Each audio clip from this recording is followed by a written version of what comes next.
the uncertainties in his path intensify. The once invincible protagonist now grapples with another major setback, setting the stage for another departure from the typical trajectory. Now let's dive into my absolute favorite aspect of Duelist Kingdom, and one I believe is the most important in terms of all tournament arcs, the competitors. Most tournament arcs throw in just way too many filler characters. You know, the punching bags who are used to build anticipation for a clash between the main character and his chief rival. Sometimes there are exceptions to this, like the Rock Lee vs Gaara fight in Naruto. The battle feels a lot bigger than it is, despite being a setup fight. But battles like this are few and far between. What's great about Duelist Kingdom is it's pretty much the complete opposite. Instead of drowning us in fodder, wasting our time with battles between characters we don't care for, it serves up a bunch of standouts, which in turn provides us with a lot better battles. Let's start with Yugi's friend Joey. The night before the tournament, he discovers that his sister will lose her eyesight unless he makes a ton of money in a short amount of time. And of course, Yugi is probably willing to share the prize money if he wins, since he's only there to save his grandpa. But there's no guarantee that Yugi will win, so Joey sneaks onto the ship and enters illegally. And at the start, it may seem like Joey has no chance of winning the tournament, but that notion is quickly shot down as Joey piles win on top of win over the course of the arc. First, he goes up against Mai Kujaku, who is no slouch. In fact, she's winning the duel until Yugi gives Joey a hint on how to win. In the second duel, Joey takes a step down in competition as he attempts to win for the first time without the help of his friends. Although he still has some cards that he got from Yugi, and he still has his friends watching over him. Joey wins the duel and he gets a really cool prize, the Red Eyes Black Dragon card. Later that night, Joey finds Kaiba on the island, and due to his newfound confidence, he challenges him to a duel. Kaiba beats him so bad that he starts to doubt himself again. The next day, Joey is lured from the rest of his group and forced to duel against Bones. But there's a catch. Bones is not alone. With him are 3 others, and 2 of them aren't really important, but one of them is Bandit Keith, the #1 player in America. During the duel, Joey gets really frustrated because every time Bones is about to do something, Bandit Keith whispers something in his ear and then he does something else. This is one of my favorite duels in the series because it places Joey on the receiving end of a strategy that he himself was using against others up to this point. In this duel, Joey is up against a jobber, basically a bum who doesn't even belong on the island. But this person is being helped by the #1 player in America. And if you look at Joey's first duel in the tournament from his opponent's perspective, it was Mai up against some bum being helped by the #1 player in Japan. It really puts things into perspective. Joey could be seen as a cheater since he was being helped so much by Yugi. Is it the power of friendship, or is it blatant cheating? It feels like another attempt to tone down the power of friendship in order to elevate actual game strategy, and I think they did a fantastic job. Now let's jump ahead to the finals of Duelist Kingdom. By this point, Kaiba has already lost to Pegasus, and Yugi has earned his way back in. There are only 4 duelists remaining: Yugi, Joey, Mai, and Bandit Keith. The winner gets to face Pegasus for the prize money. The opponents are randomized. Yugi gets paired with Mai, and Joey's first match is up against Bandit Keith. With this, he has a chance at beating him for real, since technically he already beat him by proxy. Joey wins, officially establishing himself as a real contender, and now that he's beaten a former champ, he feels like a real threat to Yugi. It's easy to look back on this duel after the fact and say, of course Yugi was gonna win, because of course Yugi does win. But after reading the manga, I realized that Joey was being set up for a potential win over Yugi. If you take into account all of Joey's come-ups in this arc, and then contrast them with all of Yugi's downfalls that started around the same time, and then consider they're both friends fighting for the same reason, either guy could have won. I know that still sounds kinda crazy, especially since Yugi is the main character and Yugi does win in the anime. But get this, in the manga, this duel never even happened. When the two were matched up against each other, Yugi felt he would have to go all out against Joey. But he didn't want to reveal all of his strategies to Pegasus, who was watching every duel of the tournament. So Joey decided to let Yugi move on to the final battle. And even though I feel like giving Yugi a win here undercuts the duels that happened later in Battle City, everyone would have felt like they got robbed if they didn't get a duel between the two. Either way, both versions did a great job of building Joey into a future rival for Yugi. But enough about these two. What about the other finalists? Let's start with Bandit Keith. So, Bandit Keith was not actually invited to Duelist Kingdom. Yes, he was the #1 player in America, but he lost that title some time ago. At the finals of a big tournament, Pegasus was supposed to face the winner, and Bandit Keith made it to the finale, but he decided to pull a switcheroo, inviting a child from the audience to duel in his place. Pegasus wrote some notes down on a piece of paper, handed it to the kid, and then sat back and watched as Bandit Keith was completely humiliated. After he lost, Bandit Keith took the piece of paper and screamed in horror as it dawned on him that Pegasus predicted all of his moves and wrote them down before the duel even began. Keith was so crushed by this defeat that he quit dueling altogether and fell victim to alcohol and gambling addiction, where he would frequently bet his own life in games of Russian roulette. When the Duelist Kingdom tournament was announced, Keith saw it as an opportunity to get even with Pegasus, but he was so crushed by his last defeat at the hands of Pegasus that he refused to play Duel Monsters. This is why he was hanging out with 3 other duelists during the Joey duel. His mission was to help them earn their way into the finals and then steal their entrance fees and use it to get close to Pegasus. It's crazy how low his confidence was during this tournament. Occasionally he would boast about being a former champ and talk down to the others, but the facade crumbles when Keith finally has no choice but to play a duel. When Pegasus announces the final matchups, he reveals a special card is needed in order to participate. Keith doesn't have one since he wasn't really invited, so he steals Joey's. And get this, Keith starts questioning the commissioner, hoping for a disqualification and a free pass to the finals. This guy will do anything to avoid losing. Luckily for Joey, Mai was already eliminated by Yugi, so she offered her special card to Joey as a parting gift. Joey accepted, and Keith's plans were foiled. But Keith doesn't stop with the dirty tricks there. During the duel, he whips out an extra card from his wristband. But what's funny is, Mai actually didn't play fair either. People don't really think of Mai as a cheater, not as much as Bandit Keith, probably because her tricks are more subtle than Bandit Keith's. She sprays her cards with different perfumes so she can tell what they are without looking. It's more of a mind game tactic, but it's still cheating since she can know what's on top of her deck before she even draws it. However, despite both being cheaters, Duelist Kingdom depicts the two in very different ways. On one hand, we have Mai, who gets exposed very quickly. Joey calls out her perfume tactic during their duel at the beginning of the arc, and when she's exposed, she realizes that she's been carried by a cheap trick. From then on, she decides to drop it and focus on actually improving at playing Duel Monsters. Then she helps Joey, even though he's the one who exposed her. My story is one of redemption. Bandit Keith, on the other hand, is a cautionary tale. A tale of a once honorable player who will avoid playing at all if it means minimizing his risk of losing. And I love this aspect of Duelist Kingdom, the way these players push the boundaries to avoid a fair fight, even though they're the best in the world. It's so realistic. You'd think top competitors wouldn't stoop to cheating, but that's how it really goes in high-stakes competition. Where's the cheat? Whoa! I've seen boxers tamper with their gloves for extra damage. MMA fighters pretend to be knocked out by illegal moves that didn't even land. This way they could win by disqualification. Not to mention all the doping scandals that exist in nearly every sport. But the crazy thing is, nobody takes it further than Pegasus, and his Duel Monsters deck is very emblematic of that. Up front, we have the Toons, which represent the bubbly persona that he puts on for the general public. But in the final duel with Yugi, Pegasus resorts to his illusion monsters, like Relinquished and Thousand Eyes Restrict. These monsters represent the sacrifices that Pegasus is willing to make, and the things that he won't hesitate to snatch away. Relinquished is one of the first ritual monsters, one of the first cards in the anime that requires other monsters to be sacrificed in order to summon it, since they didn't tribute summon back then. And its effect allows you to take your opponent's monster and use it against them.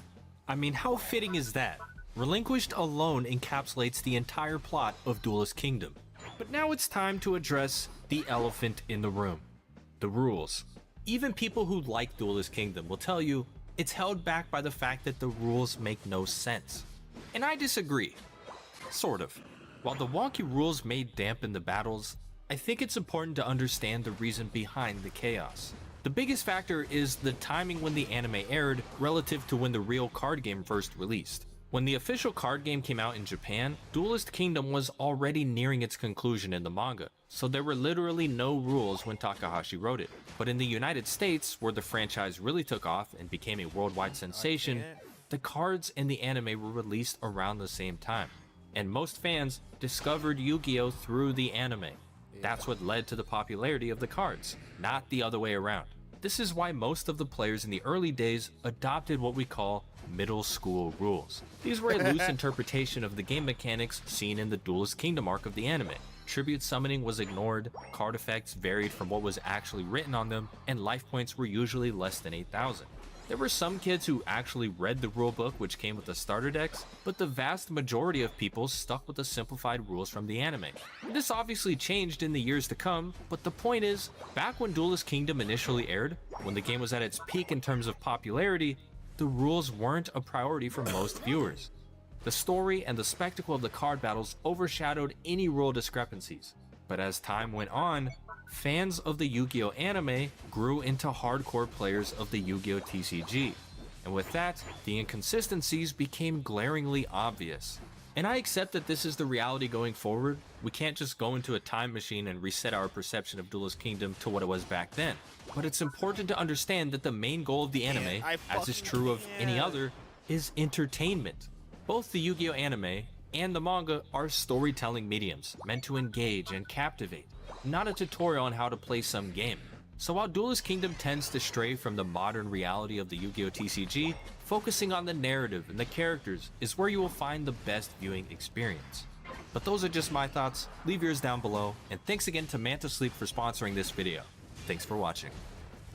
Got him. Whoa! It's been a year since Chef Gordon Ramsay crisscrossed the country, trying to save restaurants in crisis. I'm gonna hang myself. It's like eating a fucking wet diaper. That's bullshit, you know it. They all needed help, but fought Gordon every step of the way. I wouldn't talk to my dog the way you talk to me. Go fuck yourself. It was a bad fucking day, pal. The great Gordon Ramsay is wrong. Now, 1 year later, Chef Ramsay's back, asking the tough questions we all want the answers to. How's business? What in the hell are you doing here? Who's in the kitchen? Get ready for a night of surprises as Gordon finds out what happened to the restaurants he tried to save. There was the Handlebar in Long Island. I will not open the door tomorrow, and you can all go fuck yourselves, and I don't care if it's all for nothing. Billy, the owner, couldn't take Gordon's heat and quit. Billy! Casa Roma in the California desert. Why are you walking away, Eric? So I don't rip your head off? An out-of-control staff and owners who are afraid to take control. What are you scared of? And what about the Black Pearl in New York City? How have I been lying to you, Gordy? How? Tell me. Gordy? Yeah, how? You want to disrespect me? I can disrespect you, too. Dave, the arrogant owner, rubbing his staff, and Gordon the wrong way. I've never met an individual that's so full of shit in all my life. Tonight, we'll see it all. Who's living the dream, and who turned their kitchen back into a nightmare. What a disaster.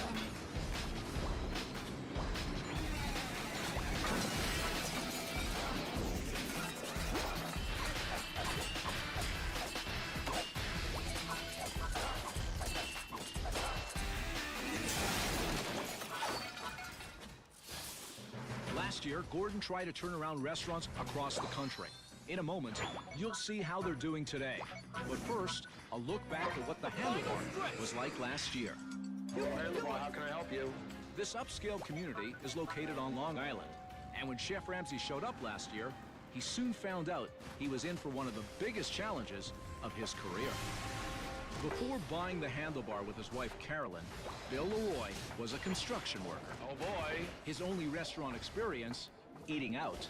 They look disgusting. I don't know why anybody orders them.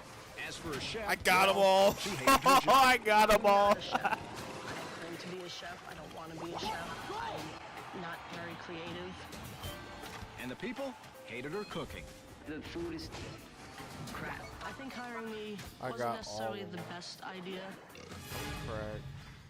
And to make matters worse, Billy was in denial about everything. I never really had complaints about the food. So not surprisingly, Billy and Carolyn were going broke. We took out an equity line of credit that's almost maxed out and drained our savings account. God help us. If the handlebar fails, we'd risk losing our house. When Chef Ramsay arrived, he quickly found out that the Handlebar cuisine was the restaurant's biggest problem. Seafood They crepe. looked kind of dicey there for a second, didn't they? It didn't look like we were going to win. This is At the all. worst of it, I'm sure. Comes out looking like dog food. That was rancid, pointless, tasteless, a complete utter joke. Oh my God, what a disaster. After an unbelievably bad lunch, Chef Ramsay was in for another shock. Have you lost your passion? I never had a passion to begin with. I don't want to be a chef. I didn't think our situation was as bad as I'm finding out minute by minute. That night, Gordon observed dinner service. I don't need this. I'm out of my mind. And although there was complaint after complaint, I don't like it at all. This is uneatable. the only person who seemed not to notice was Billy. Billy, customers are complaining about the food. You can't walk around oblivious to the fact that you think this is good. Yeah, but it's not bad in everybody's opinion. Whatever. The next morning, Chef Ramsay got up early to conduct an inspection of the walk-in, and what he found was a disgusting disgrace. The reminiscence of Exxon Valdez. Oh my God almighty. That there was a clam. What a mess. When was the last time this fridge was cleaned? A week ago. Oh, no, it hasn't. I'm sorry, 21 years in the business, I'll bet every fucking dollar I have, this fucking place hasn't been cleaned in years. I'm disgusted. Put your hand down there. Everything's coming out, and this place is gonna get cleaned. Instead of taking responsibility, Billy went outside to pout. But Chef Ramsay was not about to let him off the hook. I'm fucking pissed off. And I'm upset on the kind of shit that I've just discovered in there.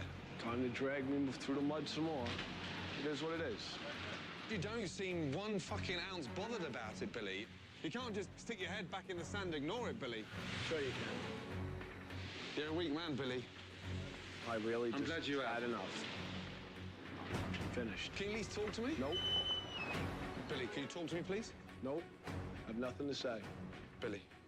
I wouldn't talk to my dog the way you talk to me. Go fuck yourself. That's right. I'm done. You don't have to act like a baby. He's telling you the truth, though, Billy. Great, there's ways to go about it. 46 years old, never been talked to like that by anybody, and you know what?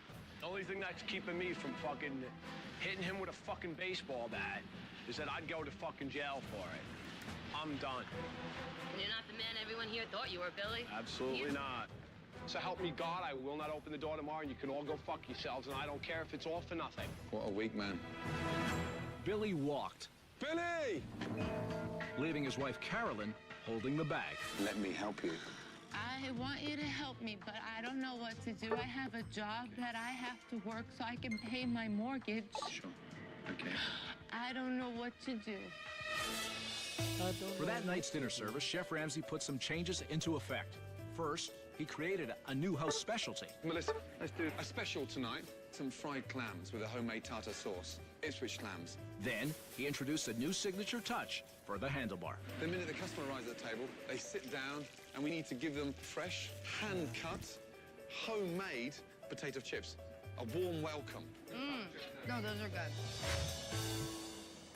That night, there were two shocking sights in the restaurant. Happy customers They said that's the best thing that they've ever had here, so it's going really good. and the return of Billy.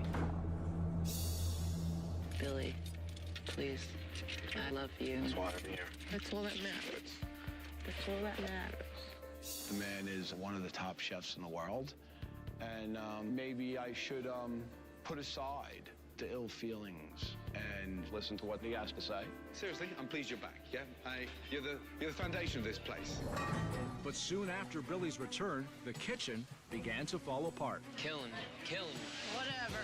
God help us. And Chef Melissa fell far behind. Melissa has to talk now. This is the most crucial stage of the service where she has to open up and talk. And get help from the And other get two. help. It's just delegate with so many tables on. With Billy now accepting some of the problems of the restaurant, Chef Ramsay decided to put his plan into action. Relaunch tomorrow night. We have to make it a success. Get some sleep, yes? After Billy and his staff left, Gordon's crew worked overnight and completely remodeled the handlebar. Ready? Let's have a look at the new handlebar. Let's go. Up. Here we go. Oh, wow. Oh, wow. Oh, my God, it's gorgeous. This place looks awesome. No more glows. We are no longer stuck in the 80s. Look at it. Warm, bright, vibrant, happy? Yes. But Gordon's biggest change wasn't the remodel. He transformed the Handlebar into Long Island's first gastropub. A gastropub is warm, open all hours, come and relax and enjoy. Whether it's the steak, mussels, the salmon, the sausage, it's perfect for the neighborhood. Good evening. Welcome. The town came out to support Handlebar for relaunch night. Local rock star Dee Snider from the band Twisted Sister made a loud entrance. But very early on in the dinner service, You gotta be kidding me. I'm gonna hang myself. it appeared as though the big night was about to go up in flames. Chef Melissa was rushing and trying to do everything herself. I think it's okay. No way, madam. Yeah? I gotcha. I'm not serving charcoal shit like that. No. Fucking disgusting. Food started coming back. This isn't cooked. Look at the middle of that fucking salmon. Gross. That's when Chef Ramsay knew he had to step in and get Melissa back on track. Melissa, use these two guys. I'm trying. I want to hear it. Open up, communicate, yeah? I need 3 herb fries.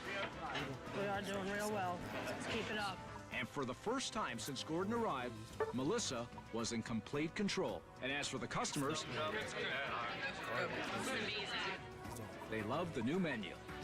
Great menu, right? I'm surprised at myself now. At the end of the evening, for the first time since Billy took over, the staff felt a sense of pride, hope, and success. Well done. This place is going to be a success, I tell you. Congratulations on being Long Island's first gastropub.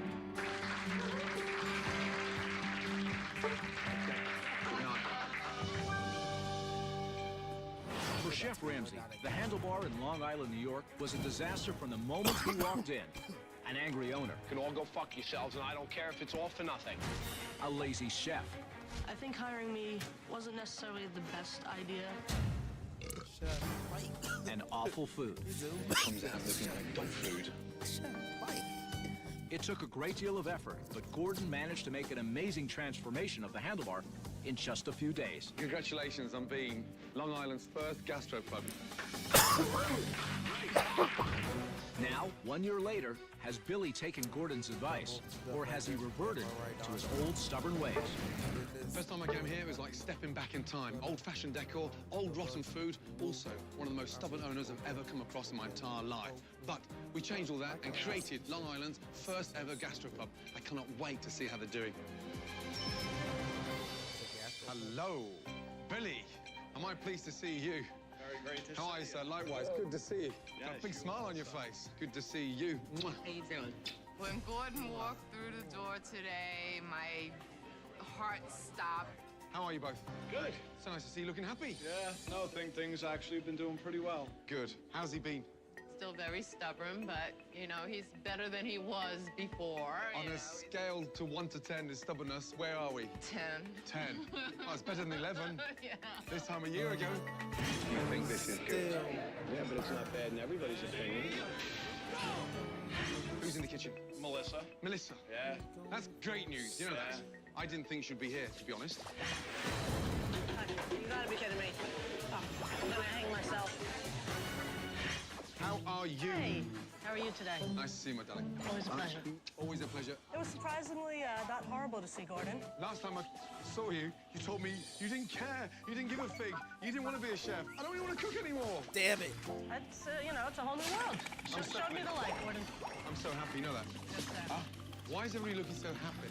What's the secret? You gotta stay upbeat. Listen to you, Mr. Motivator.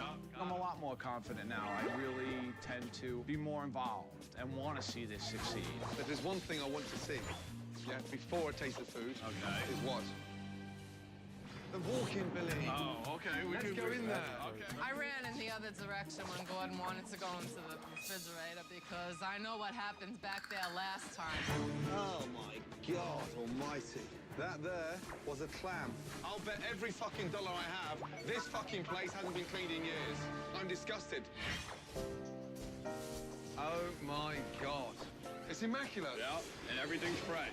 The difference is night and day. Yep. I cannot believe the difference. I definitely wanted him to be impressed. So I'm glad he was really happy with everything. It is that clean in there. I felt like eating my lunch off the floor. Are you I'm happy too scared. with your gastropub? I'm too Yes, scared. we're very happy with the new direction that we were I want to go set score. in, I don't and wanna we're die, trying to stay on that track. You were frustrated last time I saw you. Let me help you. I want you to help me, but I don't know what to do. I have a job that I have to work so I can pay my mortgage. Sure. How have you been personally? Well, I think this year has been better for me. Billy is handling the restaurant much more efficiently, and he feels better about it. Good luck. Hi, thank you. I'm Within dead. a short time of arriving at Handlebar, it quickly became clear to Gordon that Billy was a changed man. How you doing? Doing. I should've It's, went what an all interesting over. ride. Seriously? Yeah, absolutely. Yeah. When you were here last time, things were really Go took get off. her work And done. then I all of a was in. sudden, the economy just wow. Yeah. Yeah, what a ride. Very interesting. Yeah. Last time I was here, you were stubborn as hell. I mean, like, really stubborn. Finished. Can you at least talk to me? Nope. Billy, can you talk to me, please? Nope. I have nothing to say. Billy. I wouldn't talk to my dog the way you talk to me. Go fuck yourself. Yep. It's hard sometimes to hear the truth. Yeah. You were right and I was wrong. I'll kill them. I'm not too proud to admit Maybe it. I'll number them and not I was an angry person. What? I mean, it all goes back to being able to take criticism. Some people can, some people can't.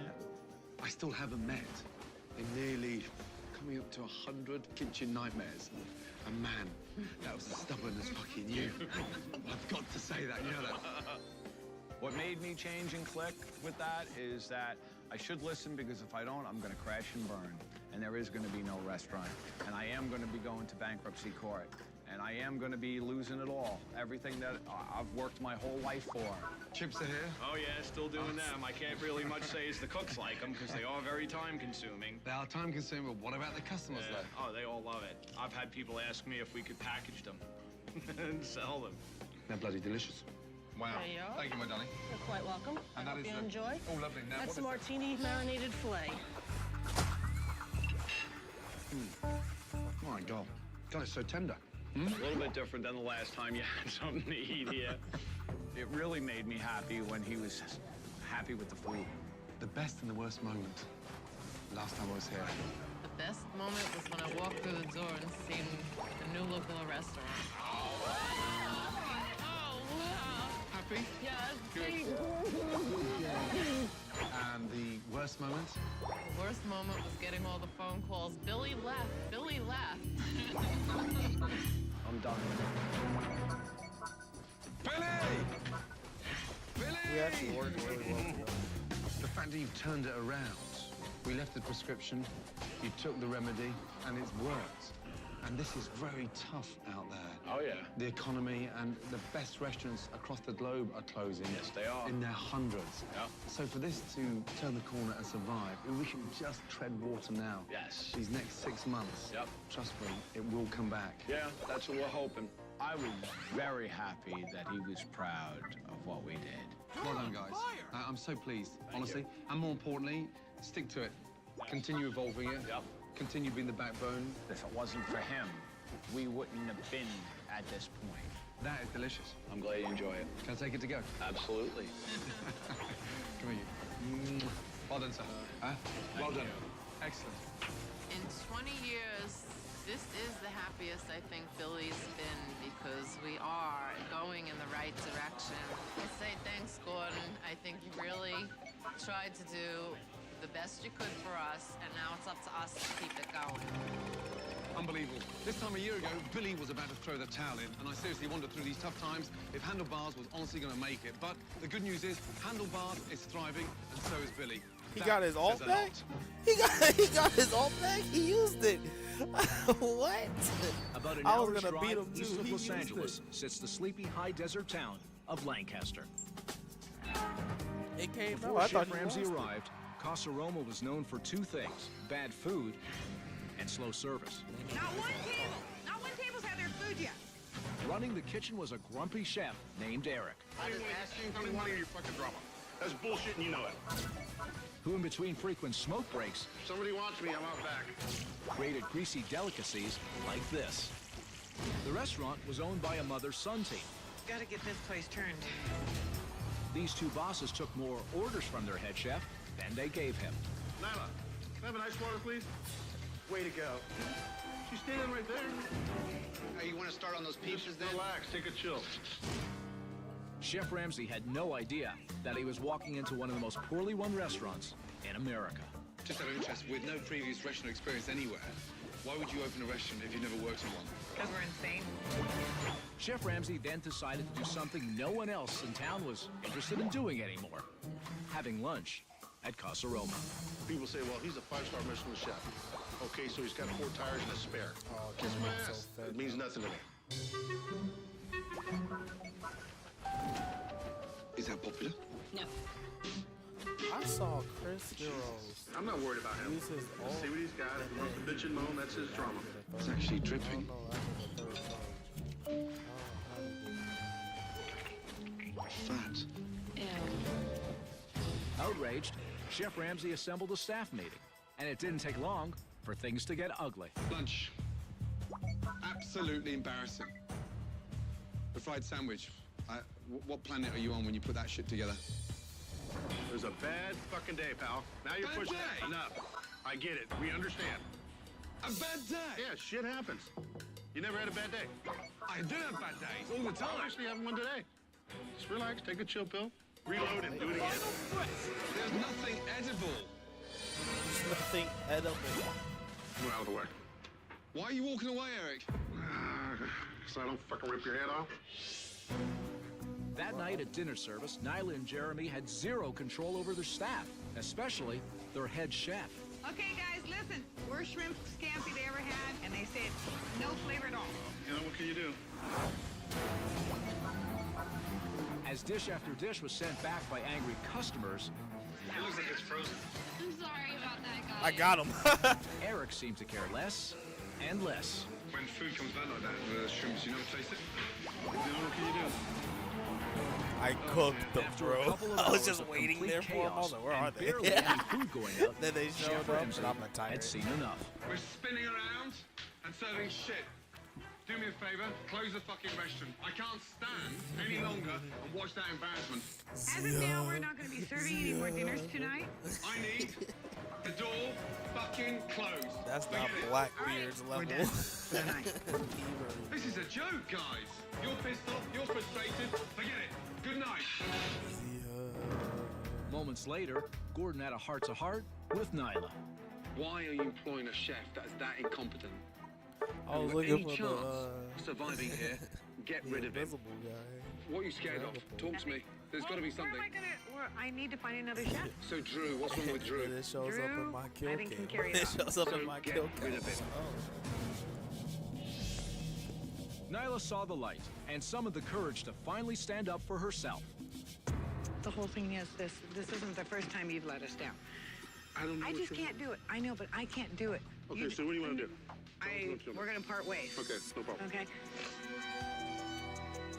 But Eric was not Casarama's only problem. The next morning, Chef Ramsay found another. Whoa. Fucking hell. Oh, God.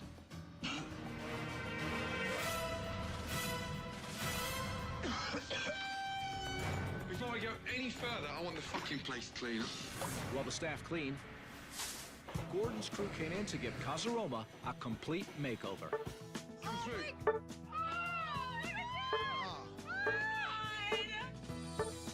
We got a nice new dry pizzeria. Carpets have gone. The booths have gone. Chairs relined. New colours. And the restaurant's been painted from top to bottom. Then, Gordon unveiled Casaroma's brand new menu. This is doable. Uncomplicated, nothing frozen, and freshly home-baked pizza. Wow. When the doors to the restaurant opened for the relaunch, the people of Lancaster came in droves, willing to give the new Casaroma another chance. Wings? But within minutes, it started to feel like the old Casa Roma. Look at me. They gotta go in the pan and in the oven. Not even hot in the center. What's going on? Not good enough. Come on. Relaunch night was starting to look more like closing night for Casa Roma. It soon became apparent that Drew wasn't quite ready to be a head chef. Take a deep breath. Stop pushing me and just chill. You're making me hurry shit up I can't have anything to fucking do with. Go for it. I need some form of quality control, guys, yeah? Most important thing here is fucking standard. You slow down and pay attention to detail, yeah? You gotta pull it together. After Gordon's message of quality over speed sunk in, Drew finally pulled it together. And although the relaunch wasn't perfect, it was a success. That was pretty good. It was so good. Yes, I know, and we're taking it home. I pulled it off. Thank God for Ramsey. Okay, good. For the first time, owners Nyla and Jeremy and the staff of Casa Roma savored the sweet taste of success. Trust me, if everyone does their bit, 3 months down the line, this place is gonna be rocking. Gordon Ramsay will never forget his time at Casa Roma. From the first meal It's actually dripping. Fat. Ew. to the crazy chef, It was a bad fucking day, pal. Now you're Bad pushing day? it. Enough. Dragging I get it. Kurt. We I'm understand. Jim Bait. and of course the owners, Nyla and Jeremy, who had no control over the restaurant. What's that? Anything on that last order ready or close? Relax. Take a chill. Somehow, Gordon got through to the staff Thank God for Ramsey. and made some dramatic changes to turn Casa Roma around. Now, a year later, it's time to see if this Lancaster pizzeria is still on the path to success. Last time I was here, you had a mother and a son that were way in over their heads, a chef that was quite possibly the worst in America, and a kitchen that was so foul it made me vomit. However, we did make some changes, and I'm dying to find out what's going on. Here we go. You got a tax speed increase. Hello. Why, hello. How are you, my darling? I think of Gordon as a mentor to me, and now I think of him as a friend. How's business? Business is good. This We're is doing the good. best Yep. Garrett. Please tell me you didn't bring In Eric my back. opinion. No, Eric. All my hours. When food comes back like that, the shrimps, you never taste it. You know, what can you do? This is for sure. Drew. He's no longer with us. Take a deep breath. Stop pushing me and just chill. Okay. You're making me I hurry guess shit up I maybe can't Okay. have anything to fucking do with. Go for it. Relationship with Jeremy, how is it? Jeremy's not with me anymore. Really? I love my son to death. You know, I love all my kids, but we just couldn't work together. You've had a clear out. You've been spring cleaning. Gordon influenced me a lot. I mean, the day he left here, he told me, you need to buy him out. I think he's created a little bit of a monster. Oh, God. Shall I? Yeah. Whoa. Fucking hell.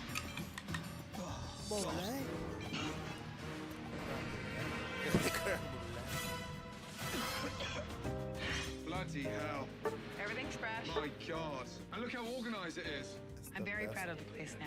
We have people who clean during the mornings. We have people who clean at night. We have everybody on board. Look how spotless this place is as well. How about that? Huh? Right? How you doing, sir? Wait a second. It's I recognize this man. the cotton candy lover.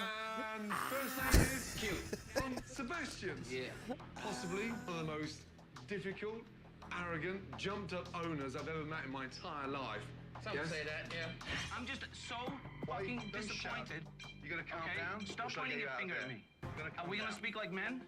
You're gonna speak to me like a man? You didn't listen to what I You're not told listening you. to what I'm saying. What in the hell are you doing here? Good question. I had seen this show about Sebastian's, and I watched, and Q was really on track. He came in and talked to me. I recognized him, and so we hired him. So what happened to Sebastian? What He happened? said, I hired. One day, just out of nowhere, he kind of disappeared. No. Yeah. This experience, compared to my last experience with Gordon, was definitely more pleasant, I will say. So how's business? Crazy. I can Business is definitely good. do Since face I've cam with gotten this Q setup. in here and we've changed everything out, we went from having 2 dinners a night to having 28 to 30. Fantastic. We're probably wouldn't doing look nice. at least a third more per month now than we were a year ago. You were a soft target last time I saw you. What have you done to make sure you draw that line in the sand? Well, I made believers out of some of them that I got rid of. And even though they were good, they had just gotten too comfortable. I'm not going to put up any more bull. The biggest thing Gordon taught me was to have the bollocks to stand up and not let anybody push me around anymore. And I don't. Oh, Steak Diane. Here he is. Thank you. Look at that. Oh, wow. Thank you. That was 7 minutes from the time I ordered. Last time I was here, it was 75 minutes in between courses. Right before Gordon took that first bite of steak, I thought, uh-oh. I love steak, Diane. You know that? Everybody loves it. Isn't it good? The meat's so tender. Wow, that's so delicious. Once he took a bite and he liked it, I was very relaxed. I want you to come with me. Yeah, I've got a little surprise. Nyla, as part of the Antelope Valley Chamber of Commerce in the city of Lancaster, we would like to give you this certificate. You've been really good to the community, and we'd like to thank you. Well, thank you very much. It was nice to have somebody pat you on the back and give you an attaboy. Ready? 1, 2, 3. Oh no. Oh no, I gave it to him. I basically gave it to him. I can't do it alone, and everybody helps. And I knew if I talked too long, I basically gave him the farm though It's because just I nice. flailed too early. Thank you all for Look, everything. Focus Band helped out a lot there, and all the stats helped out He too. put me through a boot camp for about a week. It was good for me. Thank you, darling. I'm at full though. What a relief. The difference is night and day. But honestly, the biggest change is in Nyla because she clearly isn't scared of making decisions. And let's be honest, it's clearly working. Good on her.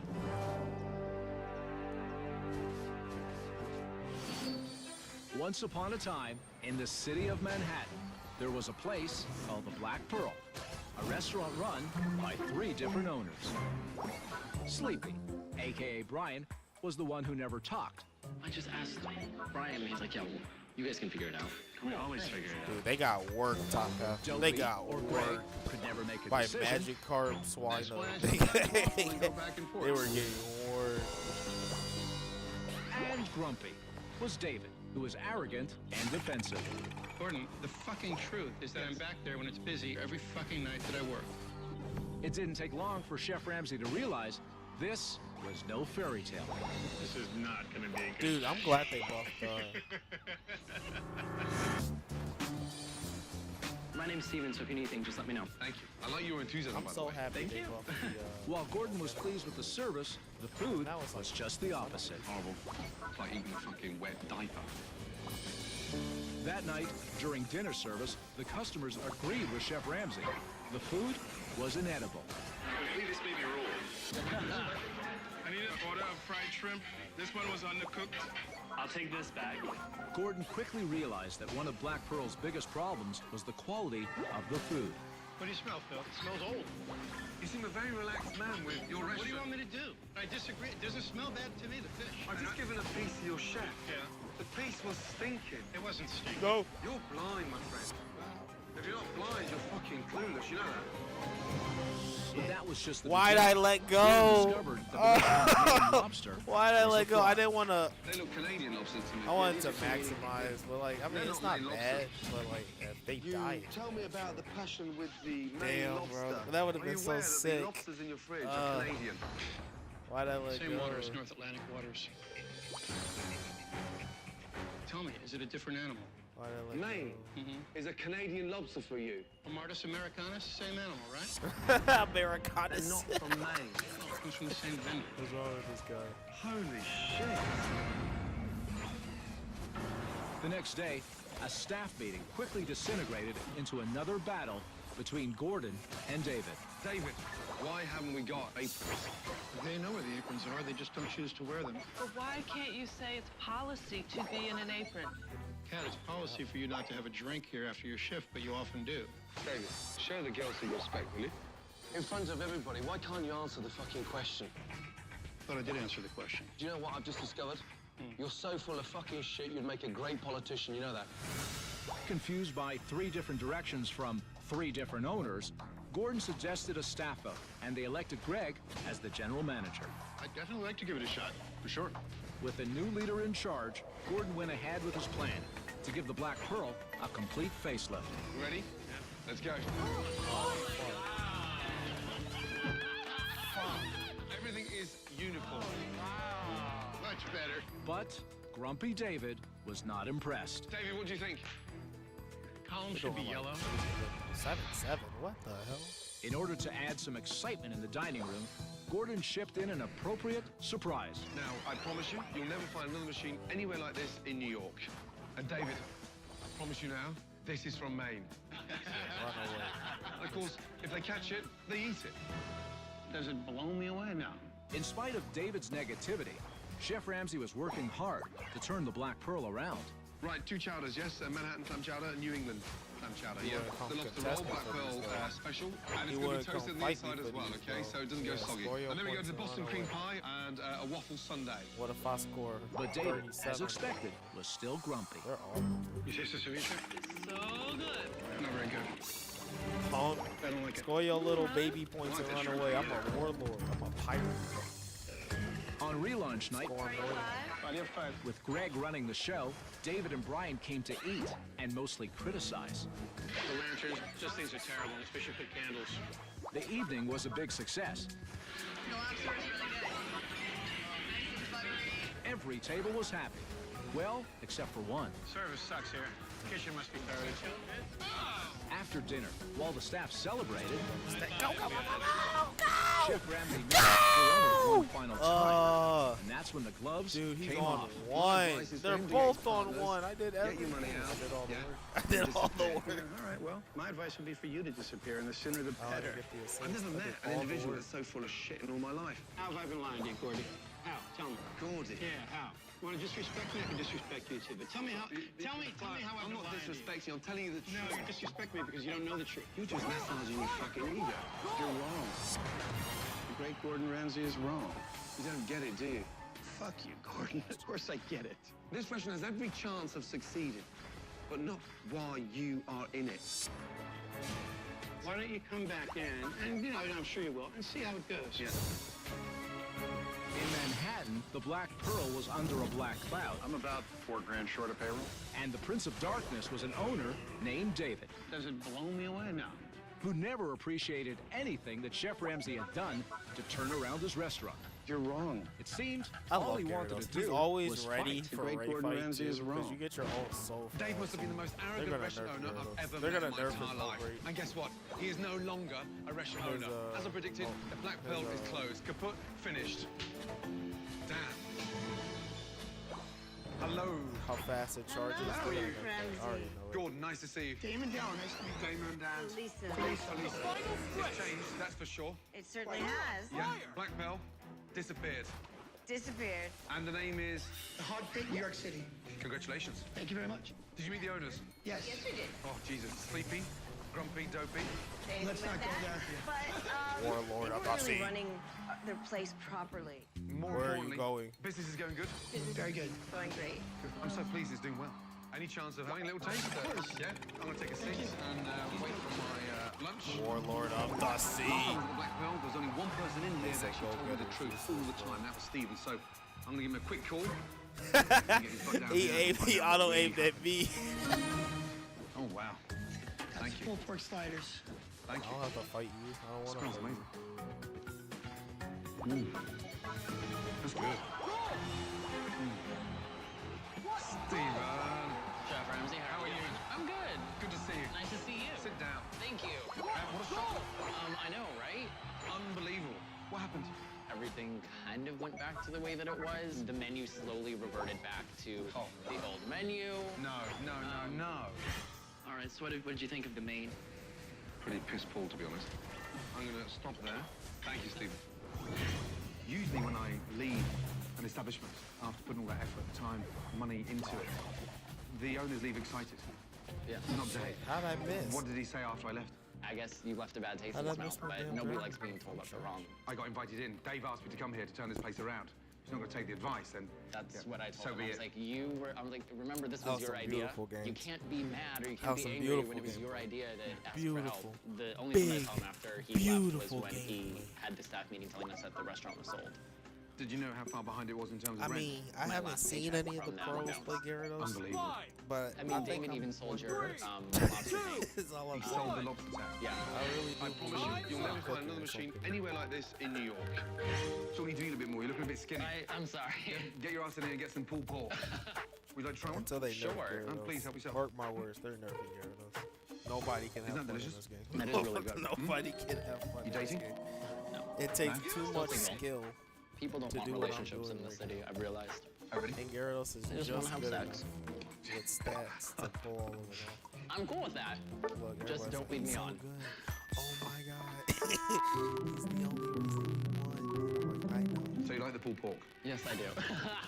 Cap. Are you uncomfortable, Gordon? I wonder what your cap. Good to see you, bud.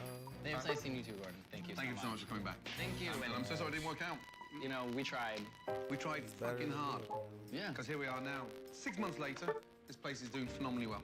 Well, thank you so much. Good to see you, bud. Well done. Good job, Thanks, young Steve. man. And put some weight Good on. job, young These guys could have really made it here because this place is a great location for perfect. Good job, young man.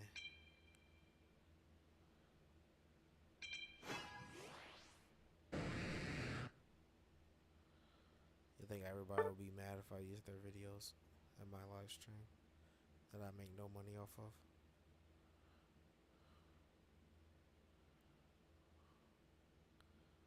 I just like to watch stuff.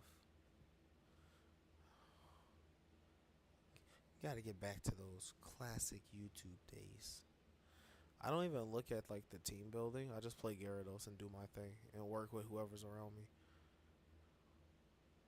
I didn't watch Film Gold.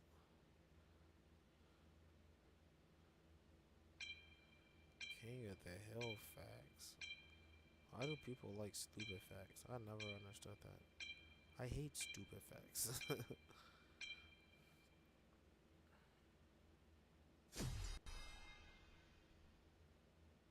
Let's try this one.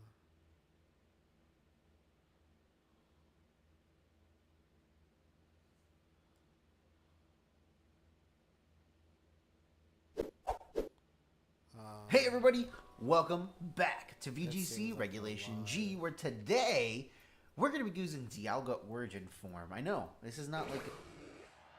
That's a very interesting setup you got there, the green screen. I kind of mess with that. I kind of mess with that setup.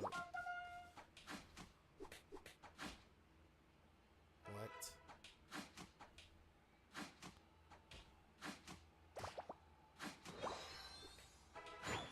There's really no reason to save that. You can't time it. The timing is hit the button. That's the timing. Damn. Wait. Damn.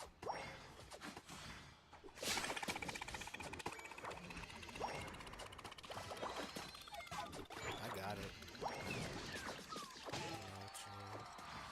Entertain us, and we stupid, and we out here. Entertain us, and we stupid. Entertain us. I'm here.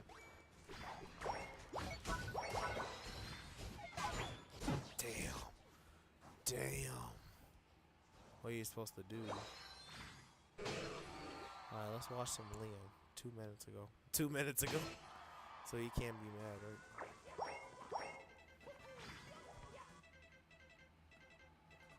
Yeah, I'm not going back down there. I can't The be bothered. jungler I think is we're gonna down start there. the viewer thing I'm because not at going that least way. I can make a lot of money. The Stupid. viewer game show. I cannot be bothered. Dude. Just don't get it twisted. The only reason you'd ever stream on this game is for the money. Everything is about money. If you play this game for the love of the game, you are gonna die in your mid-20s. I promise you. Okay, so I don't even know how to concisely explain this. There is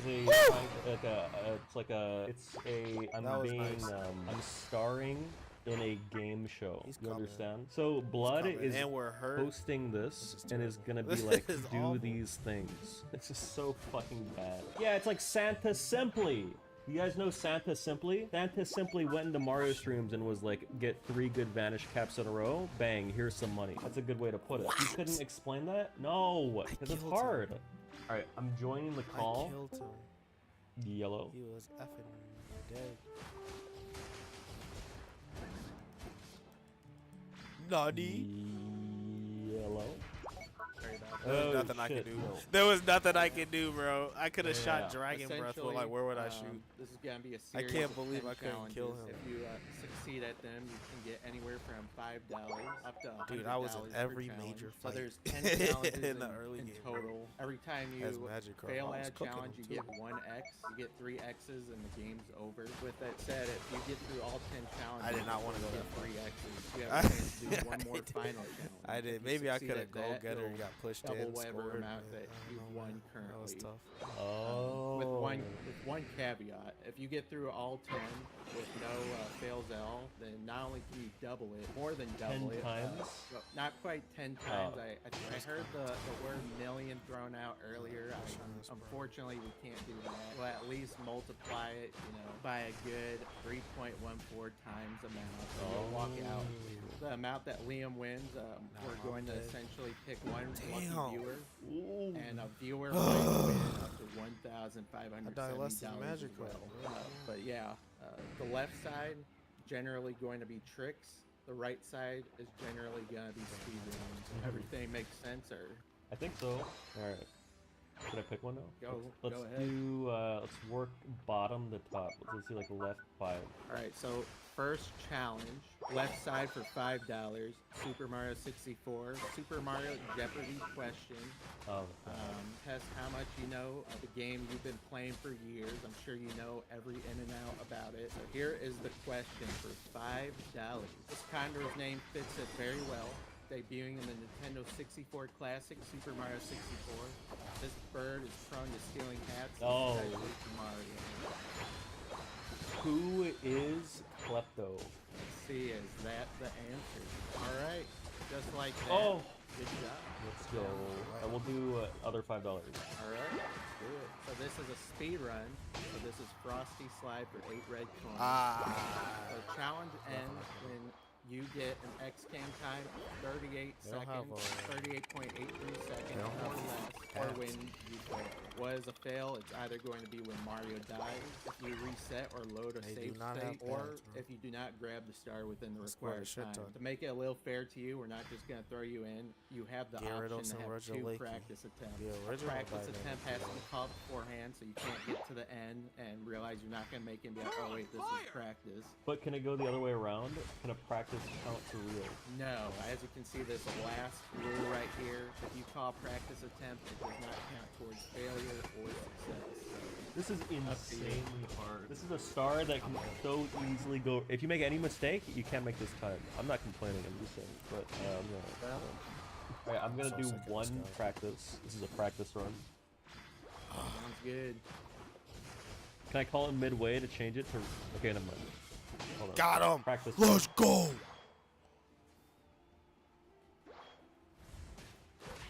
Oh no, I should have just called it. Got him too. Oh my god, I'm actually not making it. How am I not the best Gyarados Real player attempt. right now? In the game right Good now. luck. Who's better than me right now there's in the no game other. right now? Nobody in the Unis game is gonna pay attention to this. Sorry. I hate you. I hate you, bees. So, well, not to add extra stuff, I did forget to mention one thing. It's not on yours. You don't have to use it now because there are harder challenges, but you do get Got him. If you want, you can retry any challenge that you fail. Okay. I would use it on the $5 challenge. So now that I but know it's Dragon really up Breath, to you. after you Yeah, hit it, we'll it not gives use you it. We'll move attack on. speed. All right, So sounds good.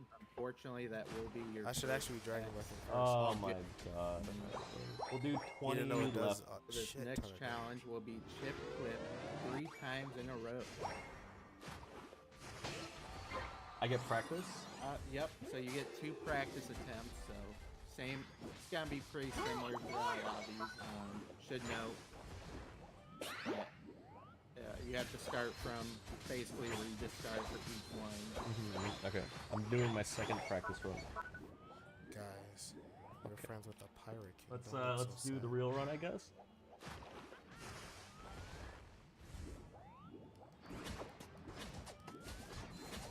Okay, 1,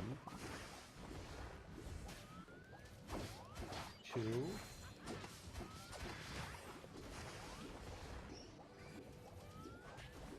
3. Nice job. Thank you, thank you. Oh man. That Don't look is so $20 pitiful. for you, You just guys like got that. the Pirate King on your side. And this one is going to be 5 itty bitty secrets in 19.3 seconds or less. What? Now watching you earlier, the 5 itty bitty What are secrets you doing? is, looking pretty fast. I think you got this one in the bag. Yeah, you're right. Just No so you practice. I'm just going in. know. No practice at all, going right in. They're right here. Okay, what? Oh, wait, I'm not even showing the game. Wait. Oh, no. I'll be honest. I messed up, but I wasn't showing it. So we can count that as a fail, I guess. I was just trying to... I got really fucked. No fucking way. Actual bug. Damn it, he poured it out. I Fuck! do have that These one clowns ruined my game. Whenever, but again, there are other ones on the board that you might be wishing you had it. These for clowns later. ruined my fucking game. Yeah, I was not gonna use it.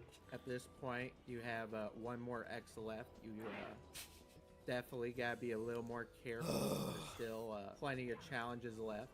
All right, let's just go 100 right side. All right, good luck on this one. It might be not exactly a speed run that you do in 120 stars, but What? it's something. No way, it's gonna be like It's Sky not gonna No be Reds or anything something. crazy, but you do get some Because it has some practice pitiful attempts. people. on my This one fucking is gonna be Stomp on the Thwomp in 25 seconds or less. I don't even know what that is. got it. Is it? Apparently, you guys the are all good. TikTok You clock, guys got 100 it. coin About to star say. minus the 100 coins. Okay, you guys not do anything. But there is some extra caveats do since this isn't a anything. typical 120 star Anything. They can do category. anything. You They do can get do 3 anything. practice attempts and They can 2 do real anything. attempts to do it. So if you fail your first real attempt, you get 1 more too. Okay. I don't even know the route. Okay, I'm gonna use a practice attempt to route this. All right. Good luck. That's wild. They couldn't do anything.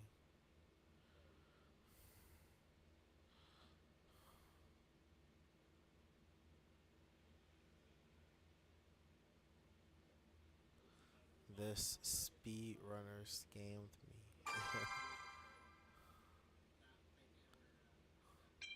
Why do I kind of remember watching this?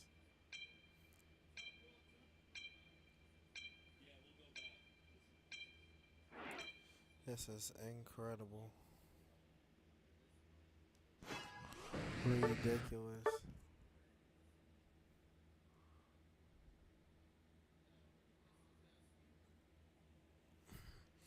I've been having some crazy games as Gyarados.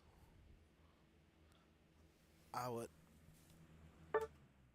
having nutty games with Gyarados, and I would highly recommend checking out any stream where I play Gyarados because this is ridiculous. I truly believe I have the best Gyarados built right here. It all works together. It fits my playstyle at least. The only thing I'm missing is leftovers, but if I had a 4th item, for sure. For sure. Not even a question. It just fits. But these items are all necessary. And I am not a fan of stacking, but I'm Magikarp. I need something going for me. Where's my blue badge? If I would have won that last game, bro. Why? These games are so cringe. So cringe. I'm gonna watch this Liam video in the background. Ready? Hopefully I just need the gameplay. And I might peep in with the live commentary every now and then. But jeez Louise.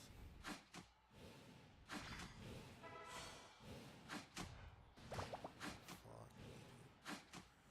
Don't ask me why I didn't flail immediately.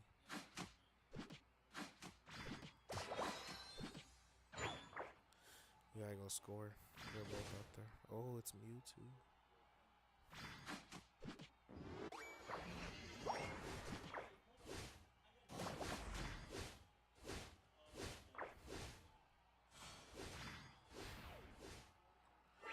hard to kill me. But my build has special defense in it. Can't kill me that easy.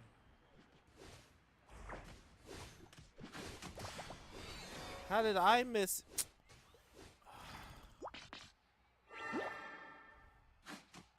Now I'm stuck farming this shit by myself. I'm gonna get my farewell before I can kill this thing. It's pitiful.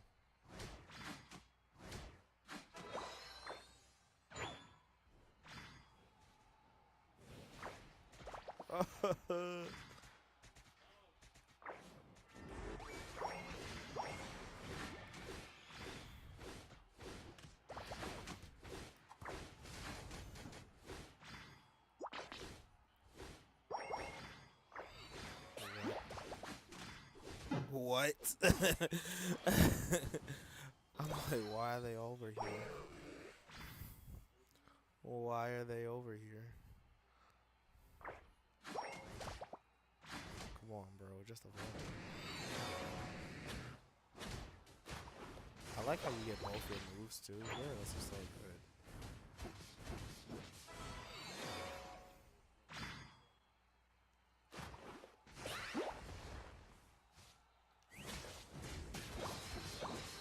Thanks for helping me farm, loser. I'm a pirate. Stuff like that makes me Yonko status. Oh shit. I'm real. I can't deal with this right now.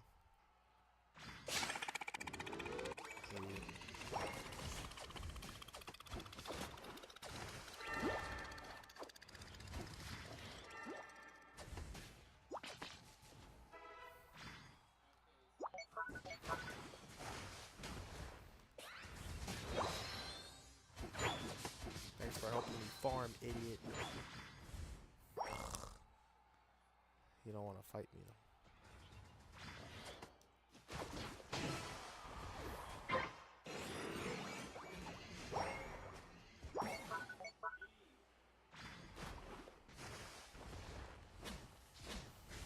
I love Mewtwo's who don't rotate. Because it gives you a chance, you know what I'm saying? They just don't care about their other team. They're like, well, I won my league. No, don't rotate. Don't rotate. And I'll gladly rotate and get my stacks. What the hell? Oh, I missed.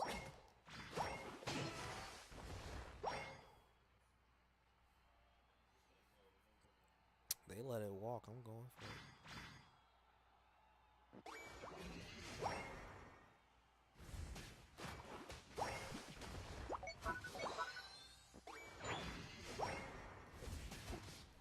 This idiot. This idiot.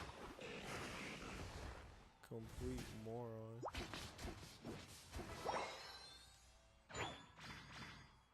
Come on, bro. I was doing this last game too. I lost, by the way, that game. I hope he farms. He can have it, yeah. This guy cannot be allowed to live.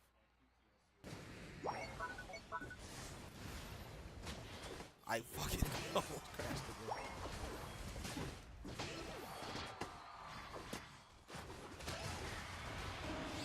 Oh. Ah! He ulted me. I saw the icicle crash and I was like, maybe I can make something work with this. I should have just Dragon Breath though. Well, I need to get closer. Well, not really. Dragon Breath's range is nuts. I should have Dragon Breath first. And maybe. Just maybe. You're on fire!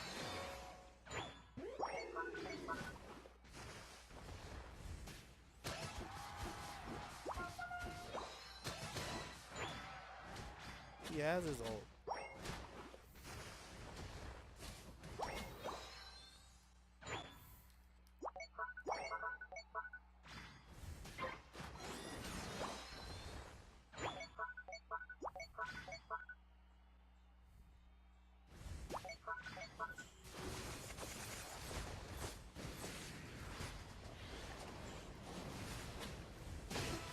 Holy crap!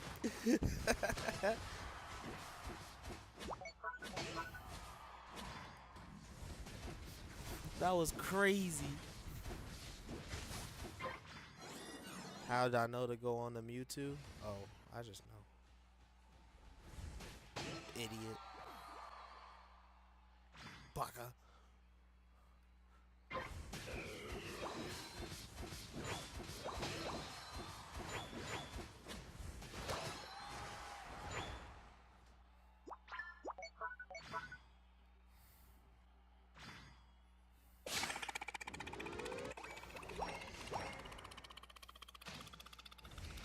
What an idiot. What an idiot.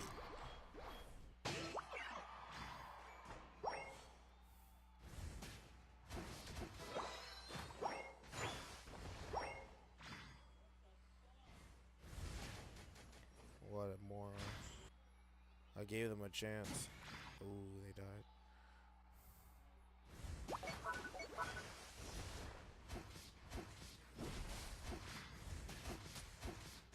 Dude, I'm doing 999 damage.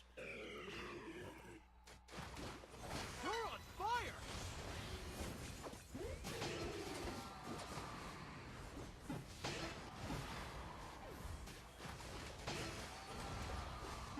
Idiot. Baka! Baka, baka, baka, baka, baka.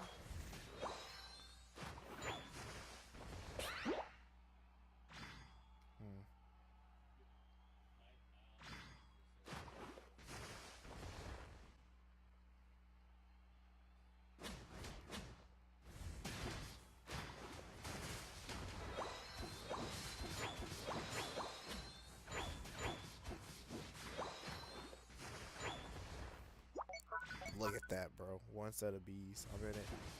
I'm in it for Ray. I'm in it for Ray, bro. Like, it's a part of my kit. No cooldown was needed. I don't even have Navy. I didn't put... Wait, did I put Navy on Luffy? I don't think I did. I wanted to, but I don't think I did. I should. The final stretch! But I'm not. You're on fire! They're hitting me.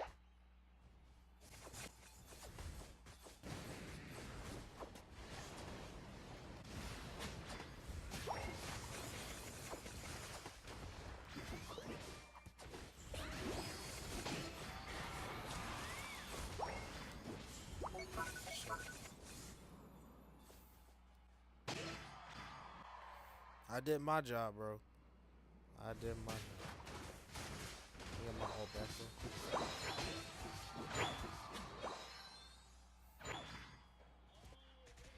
Hard to set your ass getting it.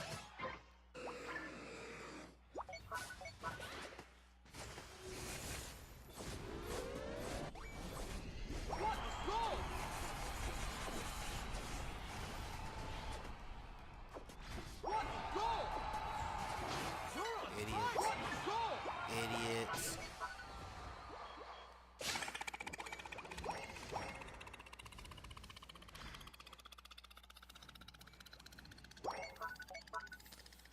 Woo! That's a game. That's how you play Gyarados. I try to tell people. I keep trying to tell people how to play Gyarados. Nobody believe me. I play Gyarados. I'm in these streets. I'm in these streets.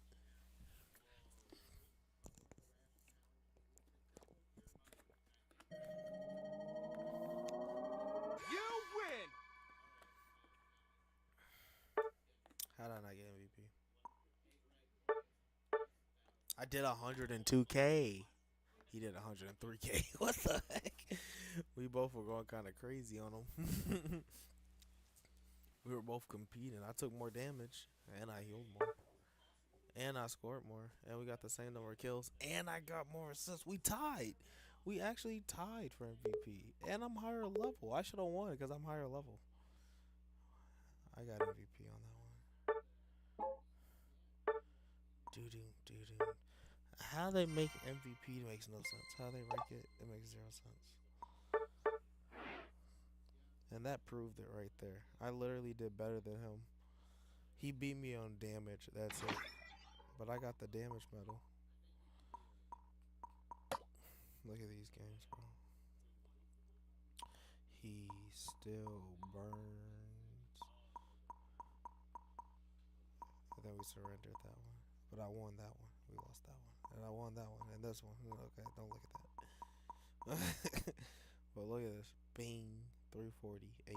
183. Bing. 1 surrender. But it wasn't me. I'm still MVP. It wasn't me. Bing. That's my first loss in a minute. Again, I'm MVP. If I lose, I'm still the best player. I'm just not worth 2 players. I got more KOs. I cooked them. They just didn't. You know how they be.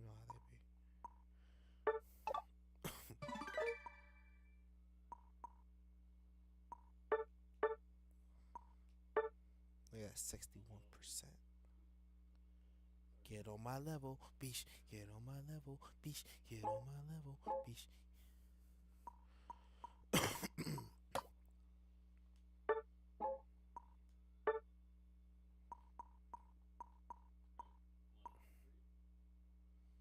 Man, it still takes some time. Oh, it's before 6. I gotta remember that. I gotta get it before 6. So I really need to get level 5. I'm usually evolving around 4 though. He's going the distance. He's going for speed. He's all alone in a time of need.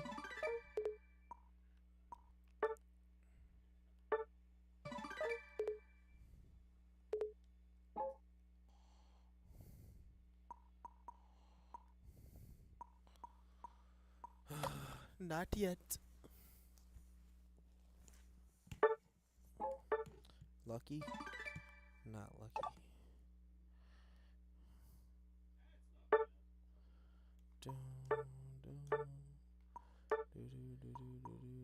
How many can you use, bro?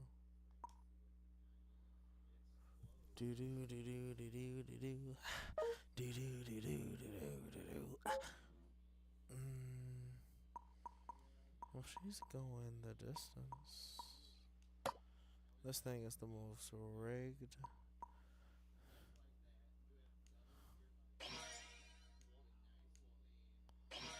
Like, how am I supposed to do anything with this?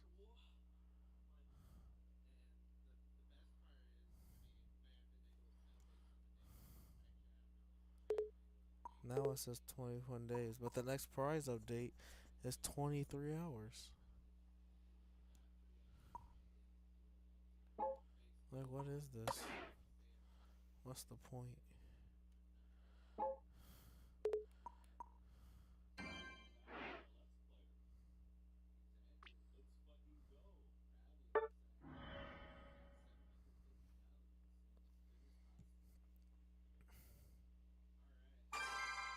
We gotta take a Gara break.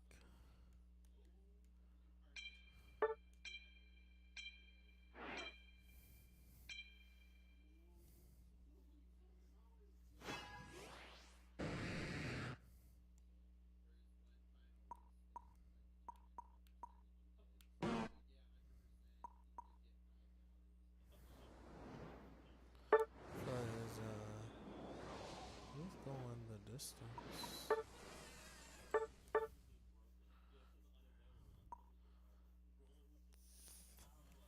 30 special attack. Is there a way to get more special attack? Just the glasses, huh?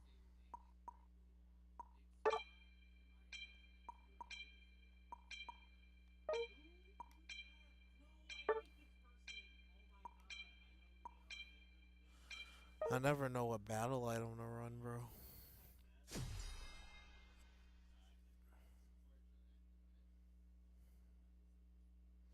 Got a lot of badges in this lobby. What the hell? I should have played Gyarados. I'm playing Mew. This is like my worst Pokemon.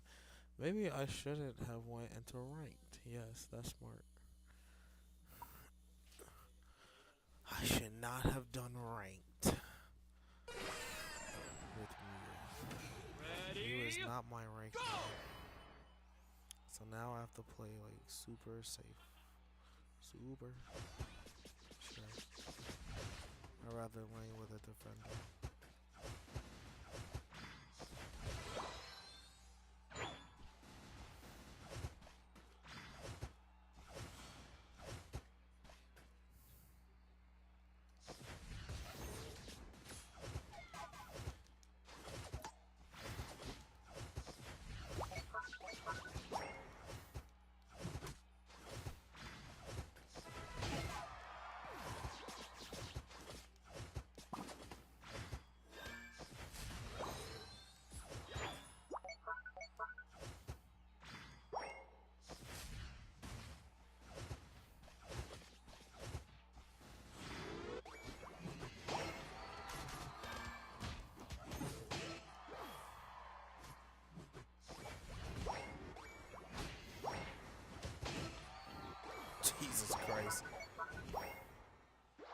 I don't even need this.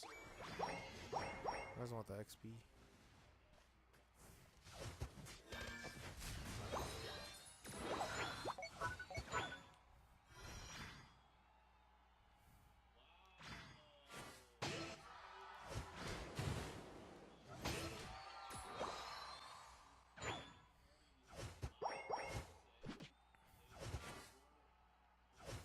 How did he get here?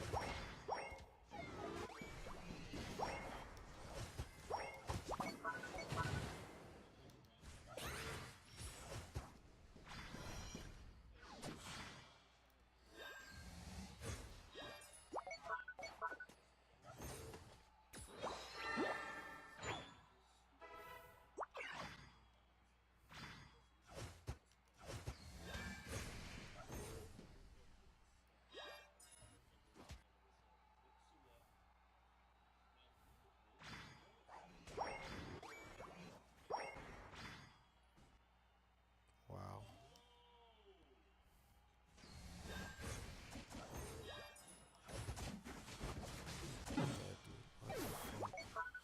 They're 5-manning us, bro. They're 5-manning us.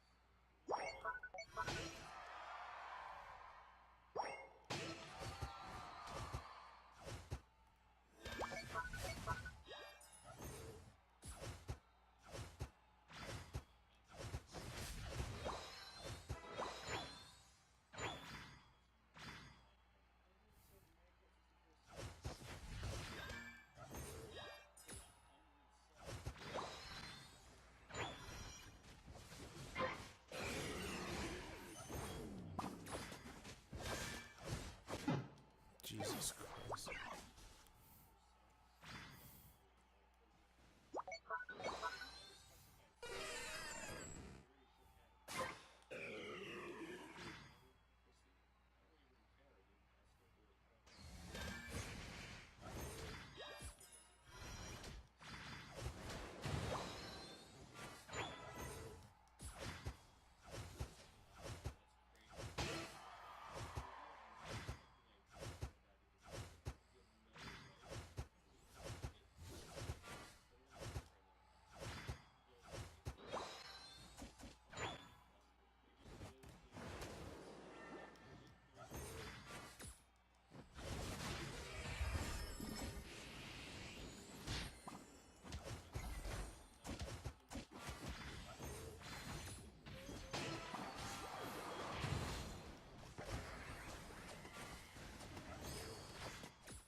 Shit.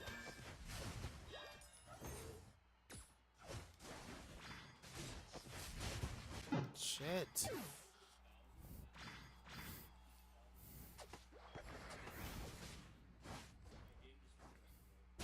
Why are they all right here?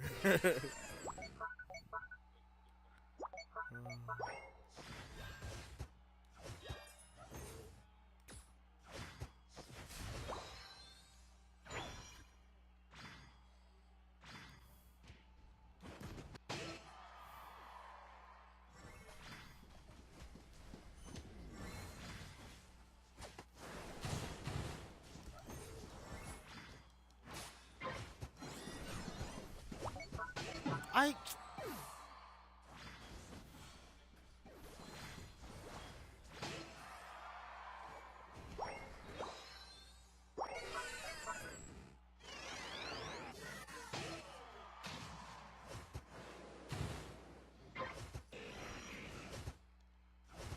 That's not what I want.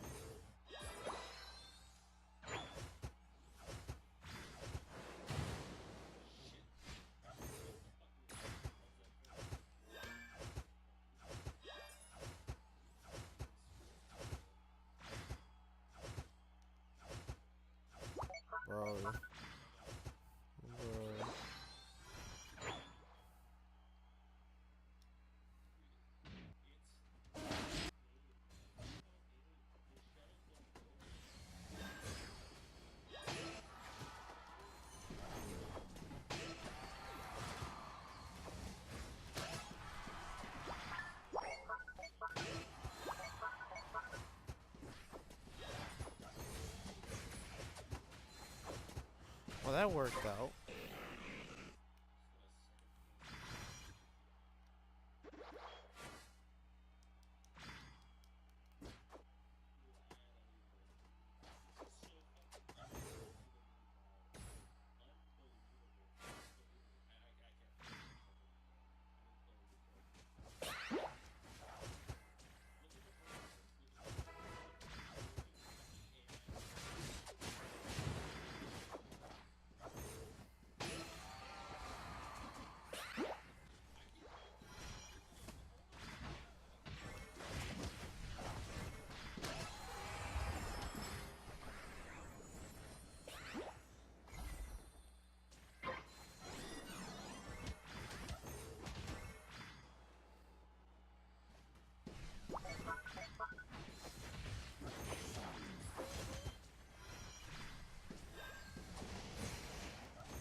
Okay, we figured something out. We have figured something out.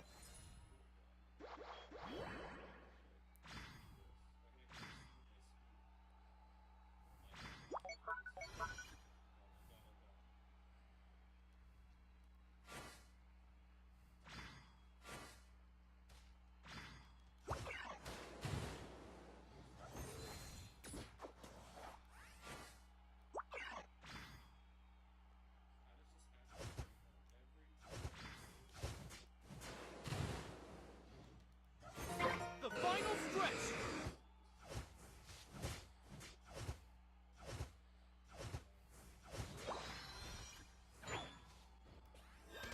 Shit.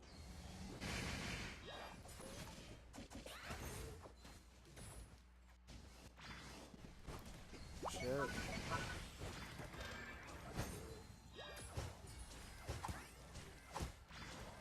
No! Fuck, I could have ulted. Damn it. Damn it.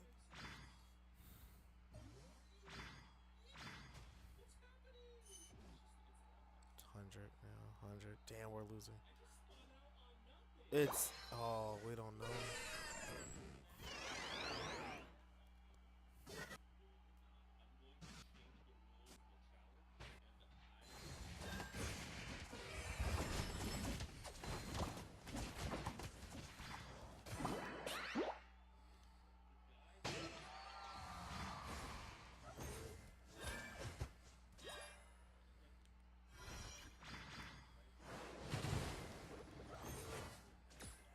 He blocked for him. What a goal!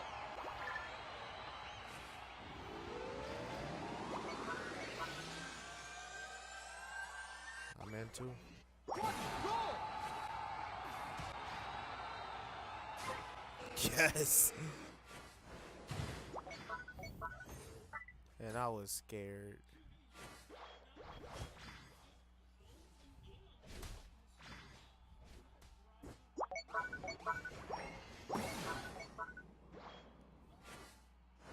What a goal!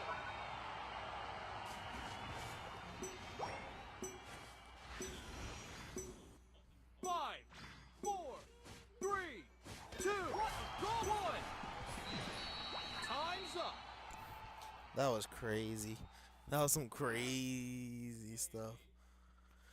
And I do not play Mew like that. I was we were cooking a little bit with the solar beam light screen. You win. That was some good stuff.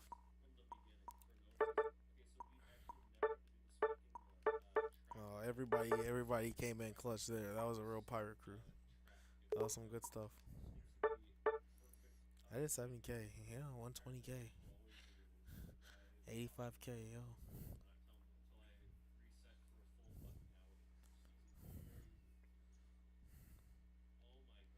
Yes, we can. Yeah, dude, Cinderace does not carry like it used to, let me tell you. I can't believe I played Mew. Why did I play Mew? Why did it work out? I just wanted something different. I forgot I was ranking though.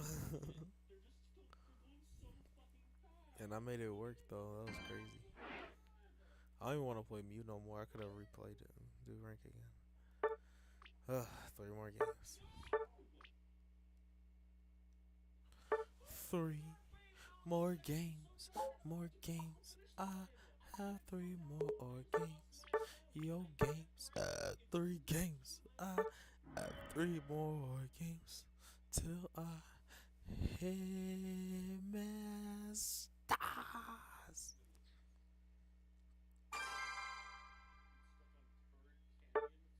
Yes, we can.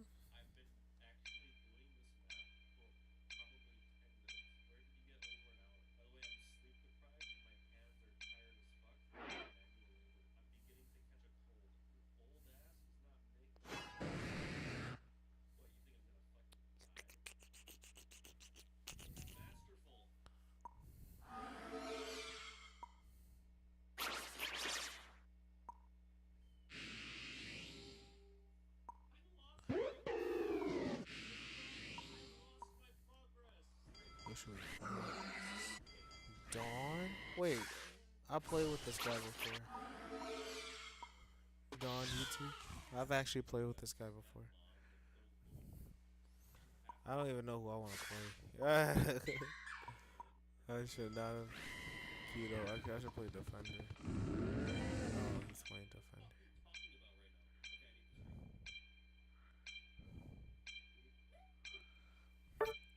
I will just play this.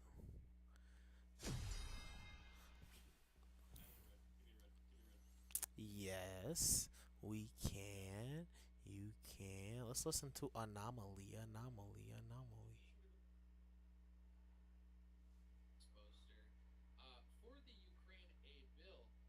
This exposes the neocon agenda because a lot of these people in the last couple of weeks, as we've been talking about, have been just attacking Tucker Carlson and saying, as I've covered in the last episode, watch it, I'm not going to repeat myself, but they say he's just asking questions and Tucker's wrong about this and the nuke, and all of a sudden they have a problem with this Joe Rogan podcast, and then Mitch McConnell blows their cover by basically explaining, in my view, why everybody's really upset at Tucker Carlson. It's not because of his Joe Rogan podcast appearance. It's because of this. Bonus episode, emergency episode, Dreamer podcast starts now. And we're also going to expose Lindsey Graham for being a fraud and a liar. Not that he needs to be exposed. Everybody already knows it, but we'll start with that clip. Dreamer podcast starts now. It's the Dream Rare Podcast. Welcome to the show. The way to get the news at the desk or on the road. Let's go. God is great and success in our control. The world is crazy, but we get better from obstacles. Yeah.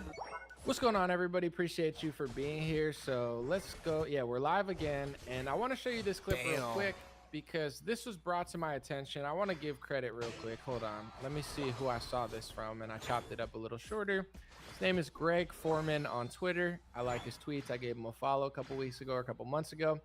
Here's a video of Lindsey Graham explicitly saying he would never give a single dime of aid until we got our border. They just did that. And these people like Mitch McConnell, Lindsey Graham, and others are going to try to gaslight us into being like, oh, you're just Putin. Oh, it's just Tucker. Listen to what he says here. I played it twice so you can really take it in. The only thing that works with bad guys is to be strong. Our border is broken. Our policies don't work. It's a matter of time till a bunch of Americans get killed. I will not vote for one dime for any country, including Israel, until we first secure our own border. The only thing that works with bad guys is to be strong. Our border is broken. Our policies don't work. It's a matter of time till a bunch of Americans get killed. I will not vote for one dime for any country, including Israel, until we first secure our own border.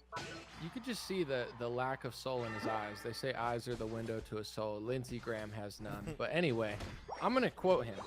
Our border is broken. Our policies don't work. It's a matter of time before a bunch of Americans get killed. I will not vote for one dime for any country, including Israel, until we first secure our own border. That's what he said. What has changed? Our border's still broken. Our policies still don't work. It's only a matter of time before a bunch of Americans get killed, said Lindsey. He's not going to vote one dime for any country until we secure our border. Yet he did. Yet they all did. Anyway, let's listen to Mitch McConnell real quick. This is really why I wanted to do the show, and I have a few other things I want to say. But Mitch McConnell blames Tucker Carlson for blowing up the Ukraine aid package, for a few months. I guess he's saying that Tucker has convinced certain Republicans that it was a bad idea. And isn't it interesting that we were just talking about this before I even saw this clip? Isn't it interesting that Seth Dillon and Ben Shapiro and a lot of these other, it's really just about World War II and nuclear bombs and Tucker, blah, blah, blah, blah, blah. Is it though? Sorry, I should have leveled my desk out. It's shaking like crazy. But or is it about this, what Mitch McConnell says? You've been probably one of the most argued backers of Ukraine in the Senate here, but what took so long to get some of these other 8 Republicans persuaded to your position here? Was it the overall nature of this bill and what was lost in that time period for Ukraine? Well, that's a good question. You already know the answer. I think the demonization of Ukraine began by Tucker Carlson. What? Who, in my opinion, ended up where he should have been all along, which is interviewing Vladimir Putin. And so he had an enormous audience, which convinced a lot of rank-and-file Republicans that maybe this was a mistake. I think the former president had sort of mixed views on it. We all felt that the border was a complete disaster, myself included.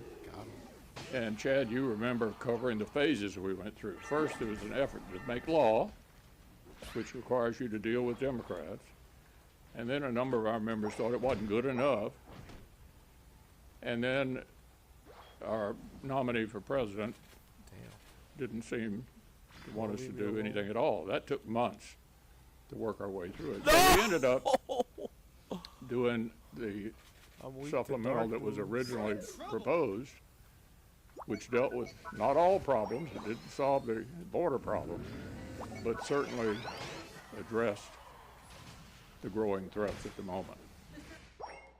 Isn't it weird that Mitch McConnell is blaming Tucker Carlson? And listen, I'm not asking people to love everything Tucker Carlson says, okay? Don't get it twisted. I'm not asking you to be like, oh, I trust everything he's ever done and said, and he's my... That's not what I'm saying. It's just Tucker Carlson is the biggest voice that is skeptical of foreign aid. And he's one of the most popular people in the Republican Party. And mysteriously, after a massive Joe Rogan podcast, which is one of the biggest podcasts in the world, all of these conservative influencers are just coming out of the gate being like, oh man, he's not American because he questions things like 9/11, which he barely questions. And also Tucker used to shame people for questioning it, And recently he's admitted that now he's in a process of questioning more things because he used to be like a total normie, believe everything. But now that he realizes how much is a lie, Tucker basically apologizes to people that he shamed that were asking certain questions. So we know what it's about, but it's just, this is the interesting part about this year is people that have been super, super sneaky, they're not sneaky anymore, right? Mitch McConnell is obvious controlled opposition. Everybody knows that. Everybody. Nobody's like apparently, I guess the people who vote for him in Kentucky must think he's like the real deal, but the rest of the country, probably 90% of conservatives, maybe I'm overestimating, maybe the boomers still fall for him, but I think the new Trump movement and the new conservative movement, they all know Mitch McConnell's not that great. But oh my God.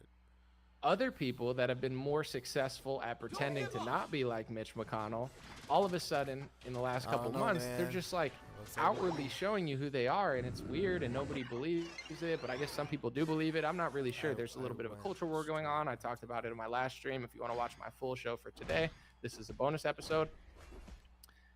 I want to figure out how to stop. Sorry. I'm shaking my desk every time I move. I don't know why. It normally doesn't do that, I don't think, but whatever. It's like you don't even have to do that much. You just speak the truth, and then everything starts connecting. All the dots start connecting. I do an episode earlier about why are they so mad at Tucker now? Like of all the things Tucker said and done, like what now is making? And then Mitch McConnell just comes out and blames him for the reason that Trouble. Republicans didn't want to push the Ukraine aid. It's fascinating stuff. I'm gonna play this clip of Lindsey Graham again. Just, I know there's like a couple hundred more people that joined after I played it, but just listen to this stuff. And these are the type of people, the Lindsey Grahams, the Mitch McConnells, and even the Shapiros in the media world that are gonna try to gaslight us on all these topics. You don't even need to do it. Like, I didn't say this. Lindsey Graham said this, and he broke his own promise. Like, is anybody going to call him out on this? Like, on mainstream media, are they going to say you said this and did this? Like, they do this stuff all the time, and then they'll be like, look at the left, and then people forget about it. But listen to what he says here. I didn't even know he would ever say this, because I know he didn't mean it, but he really did say this, and it's worth listening again real quick. The only thing that works with bad guys is to be strong. Our border is broken. Our policies don't work. It's a matter of time till a bunch of Americans get killed. I will not vote for one dime for any country, including Israel, until we first secure our own border. The only thing that works with bad guys is to be strong. Our border is broken. Our policies don't work. It's a matter of time till a bunch of Americans get killed. I will not vote for one dime for any country, including Israel, until we first secure our own border. Let's check the list. Oh, what do you know? Senator Lindsey Graham did actually vote for it with no border money. So that was a lie. I'm going to hang out for probably 15 or so minutes before I keep it. I want to keep this one under 30 minutes, but I want to show you something real quick, because it's like this stem of like, okay, Lindsey Graham obviously lied to us. Mitch McConnell, everyone knows who he is at this point, except for the people who keep voting him in. I talked about Ben Shapiro and Seth Dillon and Jeremy Boring earlier, talking about how they're trying to smear Tucker Carlson mysteriously at the same time that Mitch McConnell is. Whatever. I'm not saying correlation is causation, but it's a little weird. But this is what I want people to know, because now I'm watching Matt Walsh, who is my favorite person still at the Daily Wire. Him and Candace I liked both for different reasons, and I like them, I wouldn't say equally, but there's things I like about both of them, and everyone else I never really cared about, and basically veiled, dissed Tucker Carlson the other day, and Matt's like, it's nuanced, but dropping nukes is, and it's like, we know you're just doing this to defend your company. It's whatever, or your friends. It's a nice thing to do. Maybe you really agree with that. But here's how I know that Matt, as honest as Matt Walsh is, and I don't want people to hate me or be mad, because I still like Matt. I still think he's a good guy, but it's just like, I know he's lying. He knows that we know that he's lying, but he just keeps lying. And it's like, why are you doing this, Matt? You're not tricking anybody. You're getting ratioed on Twitter every day now. Like, why are you doing this? I want to show you what he said today, and then what he used to write in his articles, which is the exact opposite of what he's saying now. He's playing the role of gatekeeper, which he used to write articles making fun of Republicans who are doing what he's doing now. And we caught him slipping again. Matt Walsh, God bless you, buddy. But let's talk about it. Let's look at the tweet first, and then let's look what he wrote in his blog post. He knows. Like, I know he knows. Everyone knows he knows. Just stop, dude. All right, so here's what he wrote, and then we'll take it from there. So Matt Walsh, he responded to a Cernovich tweet. Cernovich said, you think the Columbia stuff is anti-Semitism and not the outgrowth of anti-white hatred, then you are so lost, it's not even possible to have a conversation. Matt Walsh said, this is exactly right. The left sides with Hamas because it is the less white group, and they see the struggle as one of the brown victims being persecuted by white Western colonists. It's an all anti-white racism dressed up as a slightly different garb. These are BLM activists. These are all BLM activists. Here's the thing.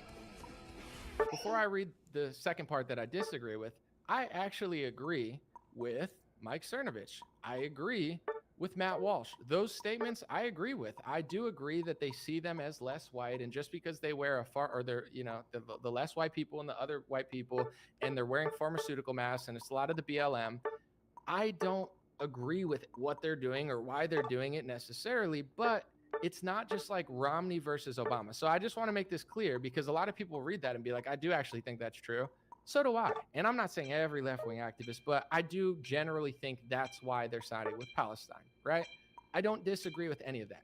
Here's the part I disagree with, and I know that Matt knows what he's doing. It's very sneaky. Matt, stop being sneaky.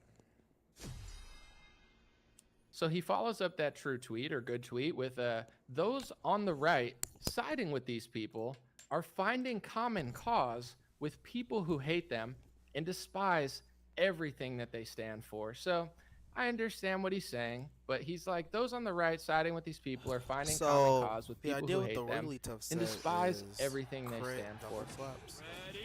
To be honest, I'm not even necessarily saying that he's lying there, because it is true. If you But find it actually commonality with makes sense someone that with hates you on Razor other too, 'cause stuff, it they kinda still hate wrecks you. my And I don't attack disagree, buff to be on honest, the other after thing. reading it. But here's the thing. He's trying to basically paint it as I could say the same thing to him.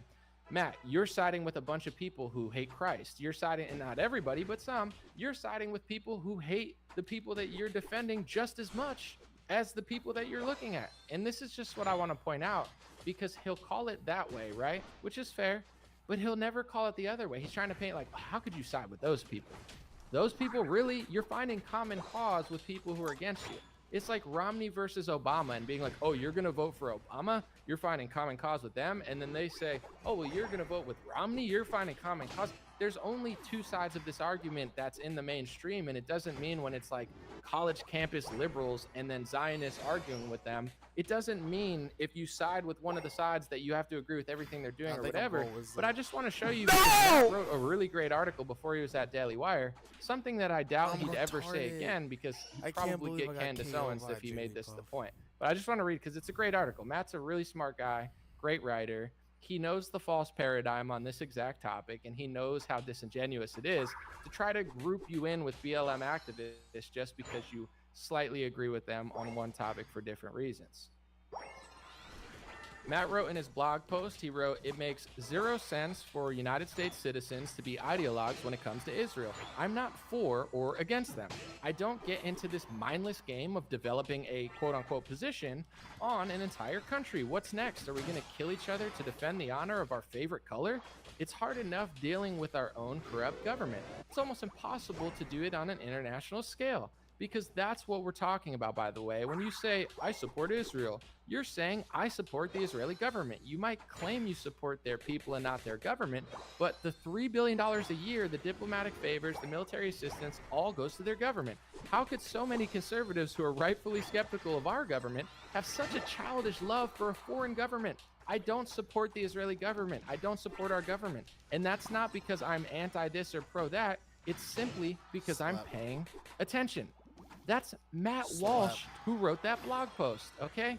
He wrote it before he works at Daily Wire. That's why I went Candace insane. I just knew it'd be Candace Owens easier. for talking about Israel and Jewish stuff that they didn't really want to talk about. And I know, because I just read that article, as everyone does, if you're being honest, Matt knows this little fake, and I want to show the tweet again, because I'm not necessarily saying he's lying. He's just being sneaky. Somebody just Those on the right siding with these people are finding common cause with people who hate them and everything and despise everything they stand for. He's playing the exact game that he complained about when he wrote that blog post, where it's like, if you say, for example, and it's not 3 billion now, it's like 20 billion, and it's going to be billions. We're just billions. Everybody take our money and say it's hateful if we talk about it.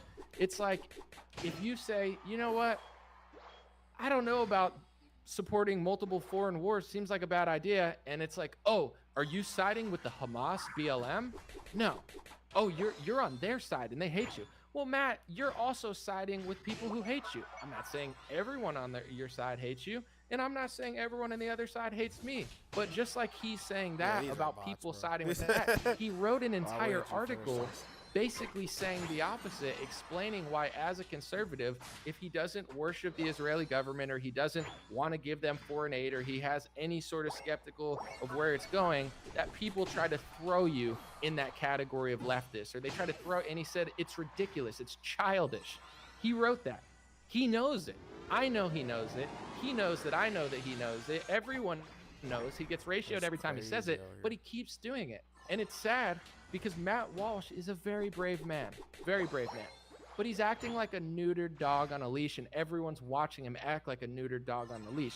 He's put his life on the line to talk about the trans agenda. He's put his life on the line to expose the left, and all of those things just to act like a neutered dog on the leash for the topic that his bosses, have a certain line that he knows if he ever crossed, that he'd probably have a harder time working there, And when they tweet these things, when Jeremy tweets, you don't like America if you don't think the atomic bomb, whatever I don't remember the exact tweet. It's basically like, if you question George Bush and 9/11, if you question the moon landing, and you don't think that if you think it was a bad idea to drop a nuclear bomb on Japan, then you hate our country, you don't love our country. Is that like a veiled way of Jeremy saying the same? Like, everybody knows at Daily Wire, like Candace Owens got Candace Owens, and he admitted in a space that there's a certain line that he has on Israel that he just doesn't want people to cross. He said, if you think it's a genocide in Palestine, then I don't really want you working here, is what he said in the space. And here's the thing, what if it turns into that? What if, like, you know, if America does something, or Israel, what if they killed 100,000 people, 500,000? Is that still your line, or does your line change based on the observation? I don't really know, but in general, when he says nuclear bomb dropped on Japan is a good thing, you know, moon landing was real, and don't question George Bush and 9/11, is that him doing a veiled to every employee, like, hey, if you disagree with me on this topic, you might get Candace Owens, that's our line? Because saying you hate the country if you say the other thing is a pretty bold statement. So it's like, you know, like I said with that article, Matt Walsh knows more than he's leading on, but when you have a boss who Candace Owens tweets out that you hate the country if you disagree with the moon landing, which Matt mysteriously makes videos about, I don't care. I don't think there's never a time I would say Matt Walsh doesn't love the country because he thinks the moon landing was real. And if someone is a patriot like Candace and she's skeptical of it, it doesn't mean she hates the country just because she questions the moon. Like, that's such a ridiculous thing to say. But when you're the boss or the god king of a company and you tweet these things after we saw what just happened with Candace, it seems almost like he's telling all his employees, like, that's our line too, possibly, you know? You want to go there? And it's like, I guess not. But I'll read a few comments, and I'm not going to stay too long. Maybe I'll go 35 minutes. I just wanted to point it out because to me it's a multi-layered thing, right? You have Mitch McConnell, who's Mitch McConnell. Everybody knows who Mitch McConnell is except for the people who vote for him. You have Lindsey Graham, who's Lindsey Graham. Everybody knows Lindsey Graham sucks, yet Donald Trump still puts him on stage multiple times a year and gatekeeps and tries to get him elected. Why wouldn't Donald Trump use his power to get somebody better in South Carolina? Because that's just what the Republican Party does. They're professional losers and actors, and they put on little galas and balls and rallies, and nothing changes. Okay, whatever. But then you have this other layer, which is why I made this video on top of the other one. I already made my case for why I thought so many people were going after Tucker Carlson, because he has this specific questioning ability where he doesn't want to give Israel and Ukraine unlimited amounts of foreign aid. And there's certain people in the Republican Party, either they want Ukraine to get as much foreign aid as they want, or they just want Israel to get as much foreign aid as they want. And everybody knows in Republican media, if you don't say, I want Israel to get as much foreign aid as they want, they'll call you anti-Semitic, they'll blacklist you, and they'll make sure that you don't get a job so they can give the job to somebody else who will say that Israel needs all the foreign aid that they want. Matt Walsh used to write about it, but he doesn't talk about it anymore because he works at a company that is intolerant to, you know, that opinion, or will say they're not intolerant to that opinion, but I believe that they are. Okay, with that being said, it's just layers. It's like politicians do that, the media makes dumb, like, fake proxy wars about it, and then somebody like a Matt Walsh who knows better, is like a neutered dog on a leash, he jumps out and says bark, bark, bark, bark, bark, to try to defend his bosses who are making terrible, terrible arguments. I've invited Seth Dillon on the show. Seth Dillon from Babylon Bee, he responded to me and he's like, I'm not demonizing asking questions. You kind of were though, bro, but I know that he doesn't actually think that. I know that Ben Shapiro said something and they all just want to defend Ben Shapiro, but they would have never said that if Ben didn't say that, because it's a stupid thing to say, oh, I'm just asking questions. So Seth responded to me and he goes, oh, I wasn't demonizing just asking questions. Then what were you doing, bro? Because you're getting mad at just asking questions and then saying vaguely that you're not really doing that. Like, no one even knows what you're doing. So, you know, like, come on the show and let's chat about it. What are you doing? Sorry if there's someone spamming in the chat. I don't know what to tell you. Just ignore it or something. Oh, that's the guy who always spams. He says that Anomaly is afraid of Dana White. I've literally, if anybody watches my show, I talked about Dana White like literally 2 streams ago, and I said that what he was doing was treating Republicans like cattle. I literally said that like 2 streams ago. Anybody that watches, you understand? Like, I literally just said I think Dana White's treating Republicans like literal cattle. So not only am I not afraid to say what I think about that, I literally already said it this week. let me see.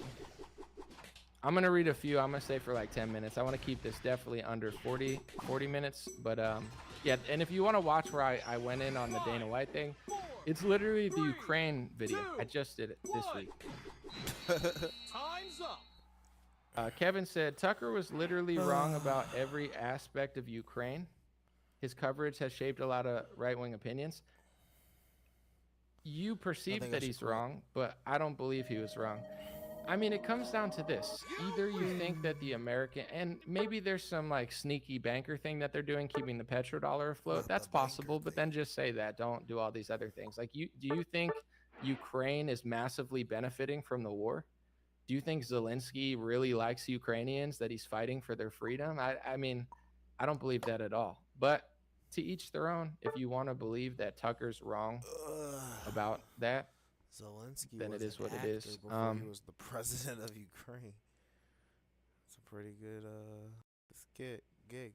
And you know what he was acting? He was in a sitcom where he played the president of Ukraine, I'm pretty sure. So, you know, Zelensky's doing it up in Ukraine.